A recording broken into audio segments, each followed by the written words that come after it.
हल बनाना है, द्वार बनाना है, पैना बनाना है, खटिया चौकी जो भी बनाना है, उसके लिए बढ़ई की जरूरत पड़ी। कुम्हार की जरूरत पड़ी कि भाई गांव के लोगों को बर्तन चाहिए, तो उस वक्त मिट्टी के बर्तन बनते थे और मिट्टी के बर्तन से ही सारे लोग गांव के अपना काम चलाते थे।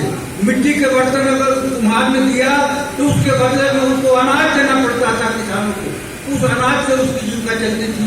लोहार लोहे का काम करता था भाती से, वो बारी है तो पत्थर बीन रहा है, मैंने बांस के बगीचों से पेड़ से पत्ते लाया और उसको पत्थर में बना करके और गांव में भोज भात कुछ हो रहा है, उसके लिए पत्थर ले जा रहे हैं और बाजी को अनाज दे रहे हैं।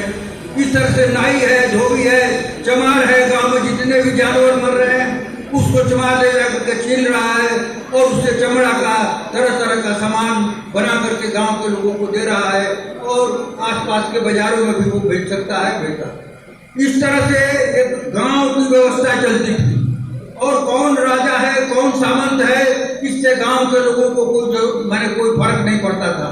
वो अपना उनका एक जीवन चला करता था, चल रहा था और कोई राजा हुआ, कोई सामंत हुआ, कौन गया कहीं नहीं गया। इस तरह से गांव अपने आप में एक सेल्फ सफिशिएंट आत्मनिर्भर गांव एक व्यवस्था थी।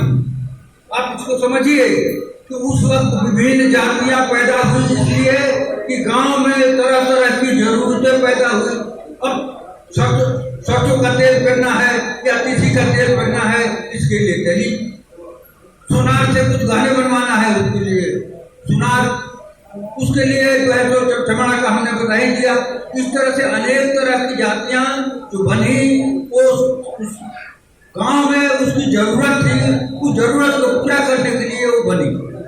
एक समय था जब जातियों का काम आपस में परिवर्तन होता था। ये नहीं है कि एक जाति अपना काम जिंदगी भर या वंशानुगत रूप से वंश परंपरा के अनुसार उसी काम को करते जा रही है। काम बदल जाता था, पंडित होता था, उस लोग को पूजा पाठ भी कराता था या गांव के बच्चों को शिक्षा दीक्षा देता था। इस तरह से एक ग्रामीण व्यवस्था चलती थी। लेकिन धीरे धीरे ग्रामीण व्यवस्था खास करके अंग्रेजों के आने के बाद या भाप कहीं हुई जब अंग्रेजों के यहाँ शुरू हुआ और अंग्रेजों के आने के बाद भारत का जो ग्रामीण व्यवस्था है उसको अंग्रेजों ने तोड़ा।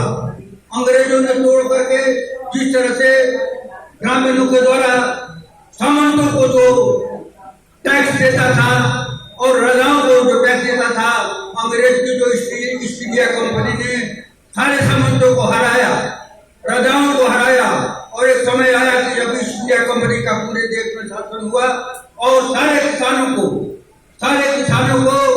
जो पैदावार है उसका टैक्स किसानों को ईस्ट इंडिया कंपनी को अंग्रेजों को देना शुरू हुआ। ये सारे सामंत एक तरह से जो अंग्रेज थे उनके दलाल हो गए। बहुत सारे जमींदारों को उसने खड़ा भी किया कि किसानों से टैक्स वसूलना है और अंग्रेजों को देना है।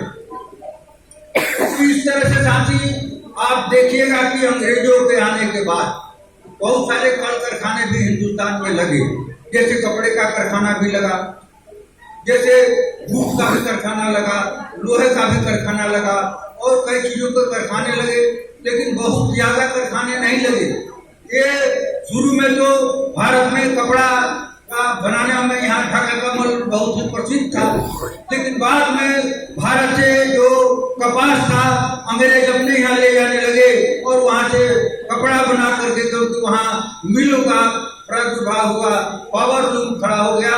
अब वो घंटों में बहुत ज्यादा कपड़ा तैयार कर लेते थे और हिंदुस्तान में मैंने ब्रिटेन के कपड़ा से हिंदुस्तान का बाजार मैंने पूरा पड़ गया और वहीं का कपड़ा सस्ता मिलता था। इसलिए जुलाहों का जो काम था, क्योंकि हर गांव में या आसपास के गांव में जुलाहे भी होते थे जो ग्रामीणों के कपड़े का जो आवश्यकता थी उसको पूरा करते थे। एक गवर्नर जनरल अंग्रेज ने लिखा है कि ढाका में सबसे ज्यादा कपड़ों का कारोबार होता था और ढाका का मलमल ही ज्यादा प्रसिद्ध था जिसको जाम के रूप में दिया जाता था। उसने लिखा है कि हिंदुस्तान में बाहर के कपड़ा आने से हिंदुस्तान के जुलाहों की ऐसी हालत हुई ढाका का जो आबादी 1.5 लाख थी, वो आबादी घट करके 30,000 हो गई। और जुलाहों से हिंदुस्तान, उनकी हड्डियों से हिंदुस्तान कट गया, उनकी हड्डियों से हिंदुस्तान उजला हो गया। ये स्थिति थी। इस दौर से हिंदुस्तान के लोगों को गुजरना पड़ा है।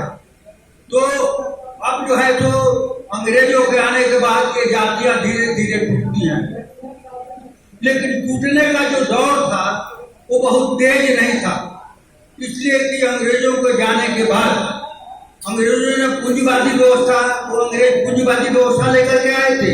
जो व्यवस्था में आप जी रहे हैं वो अंग्रेज अपने साथ यही व्यवस्था लेकर के आए थे, इसलिए कि अंग्रेजों के देश में, इंग्लैंड में ये व्यवस्था पहले से चल रही थी। इसलिए ईस्ट इंडिया कंपनी आई थी तो पूंजीवादी व्यवस्था भी अपने साथ लेकर के आई थी। और पूंजीवादी जनवा